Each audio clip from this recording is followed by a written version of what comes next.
नमस्कार जी। चलिए, budget sir पे है, कुछ तैयारी कर ली जाए, कुछ होमवर्क कर लिया जाए। ध्यान रखिएगा, ये एक इलेक्शन ईयर है, तो ऐसे में सरकार के पास दो विकल्प होते हैं। एक इंटरिम बजट, दूसरा vote on account. Vote on account कुछ नहीं, जब तक नई सरकार का गठन हो, जब तक वो चार्ज ले, तब तक खर्चे करने की मंजूरी। पर अगर इंटरिम बजट आ रहा है तो उसका जामा थोड़ा सा बड़ा है, थोड़ा ब्रॉडर बेस्ड पर्सपेक्टिव होता है। करंट अर्थव्यवस्था के हालात कैसे हैं, कलेक्शंस टैक्स के फ्रंट पे कैसे आ रहे हैं, या इवन फिस्कल कंसोलिडेशन का क्या रोड मैप रहेगा, ये सब पे लाइट शेड की जाती है। और इस बार जो 1 फरवरी को पेश हो रहा है वो इंटरिम बजट होगा। इंटरिम है, हो सकता है कोई बिग बैंग अनाउंसमेंट ना हो, पर लार्जली स्ट्रीट एक्सपेक्ट करके चल रहा है जो ग्रोथ का पाथ अब तक लिया हुआ है सरकार ने, जस का तस कंटिन्यू करेगा।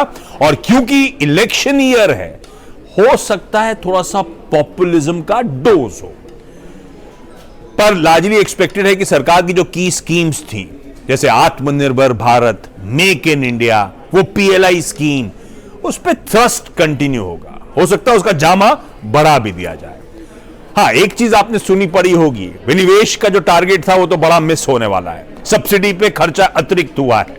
पर इसकी जगह हुआ क्या, direct tax collection, even GST expectation से बेहतर है, तो मैनेज हो जाएगा।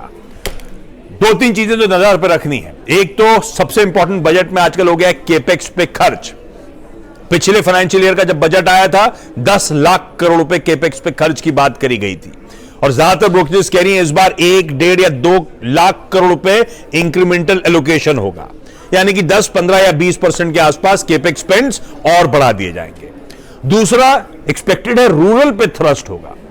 भाई, ब्याज दरें लगातार बढ़ी, महंगाई दिक्कत करती चली गई, ऐसे में रूरल हो या इवन अर्बन में बॉटम ऑफ द पिरामिड सबको दिक्कतें हुई। अरे, हमें और आपको दिक्कतें हुई, तो हो सकता है जो की स्कीम्स हैं, जैसे कि मनरेगा हुआ, पीएम किसान हुआ, पीएमएवाई हुआ, इन पर स्पेंडिंग और बढ़ा दी जाए। ये शायद वो पॉपुलिज्म का डोज, पर कहना चाहिए नीड ऑफ द आवर भी है।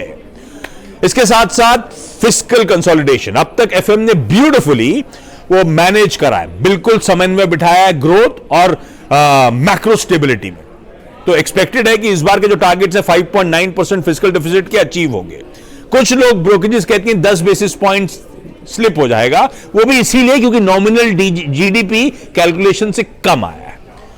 और जहां तक FY25 की बात है, कहा जा रहा है इंप्रूव होगा यहां से, और फिस्कल डेफिसिट का नंबर 5.3, 5.4% के आसपास का अनाउंसमेंट शायद हो सकता है। ये कुछ इंपॉर्टेंट आंकड़े जहन में रखिएगा अपने। नमस्कार।